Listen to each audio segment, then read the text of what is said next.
প্রিয় দেশবাসী, বাংলাদেশের প্রধানমন্ত্রী এতগুলো মানুষ হত্যার পরেও যে নাটক শুরু করেছেন, আমি আজ সেই নাটকের উত্তর দিতে চাচ্ছি।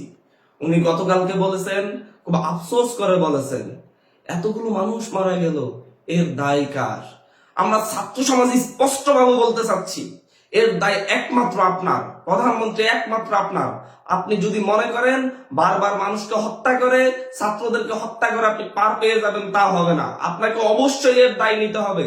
কারণ আপনি চাইলেই এই একটা লাশ পড়ার আগেই বৈষম্য বিরোধী ছাত্র আন্দোলনের সাথে সমাধানে আসতে পারতেন। আমরা কি চেয়েছিলাম? কোটার সংস্কার চেয়েছিলাম। আপনি কেন আমাদের সাথে বসেন নাই? আমরা 1.5 মাসের মতো রাস্তায় আন্দোলন করছিলাম, কোনো সংঘাত হয় নাই। আপনি যখন থেকে সংঘাতের উস্কানি দিয়েছেন তখনই সংঘাত হয়েছে। আপনি তার আগেই তো আমাদের সাথে বসতে পারতেন, বসে আলোচনা করে সিদ্ধান্ত নিতেন কি করা যায়। কিন্তু তা না করে আপনি এই দেশের শত শত শিক্ষার্থীকে হত্যা করেছেন। তারপরে যখন দেখেছেন পার পেয়ে যাচ্ছেন না, তখন দাবি মেনেছেন।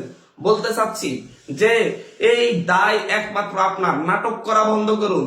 আপনি মেট্রো রেলে গিয়ে কাঁদেন, হসপিটালে গিয়ে কাঁদেন, সব জায়গায় গিয়ে কান্না করেন, আমাদের সমস্যা নেই। কিন্তু নাটকবাজি করবেন না, দায় এড়ানোর চেষ্টা করবেন না।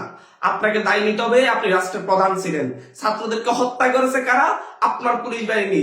শিক্ষার্থীদেরকে হত্যা করেছে আপনার র্যাব বাহিনী। শিক্ষার্থীদের উপর হেলিকপ্টারের গুলি চালিয়েছে আপনার র্যাব বাহিনী, আপনার বিজিবি।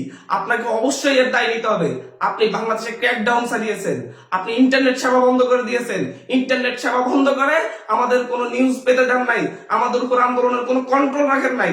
আমাদের উপর আন্দোলনের কন্ট্রোল থাকলে অবশ্যই এত মানুষ হত্যার শিকার হতো না, তারা অবশ্যই শান্তিপূর্ণভাবে আন্দোলনে থাকতোই।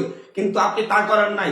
ইন্টারনেট বন্ধ করে দিয়ে গণহত্যা চালিয়েছেন। এর জন্য আপনাকে দায় নিতেই হবে, অবশ্যই নিতে হবে। আজকে আবার ইন্টারনেট বন্ধ করেছেন। আজকে যদি আর একটা গুলি চলে, মাননীয় প্রধানমন্ত্রী ওই গণভবন আর আপনার থাকবে না। স্পষ্ট বার্তা দিচ্ছি, বাংলাদেশের ছাত্র জনতার উপর আর কোনো ক্র্যাকডাউন নয়, আর কোনো রক্ত চাই না। আমরা অবিলম্বে 9 দফা দাবি মানুন, তারপরে আমরা রাজপথ থেকে সরে যাব, রাজপথ থেকে ফিরে যাব। স্পষ্ট কথা বলতেছি, বাংলাদেশবাসীকে বলবো, আপনারা সবাই ঐক্যবদ্ধ হয়েছেন, আরো ঐক্যবদ্ধ হন। আশপাশে সবাইকে ঐক্যবদ্ধ করুন।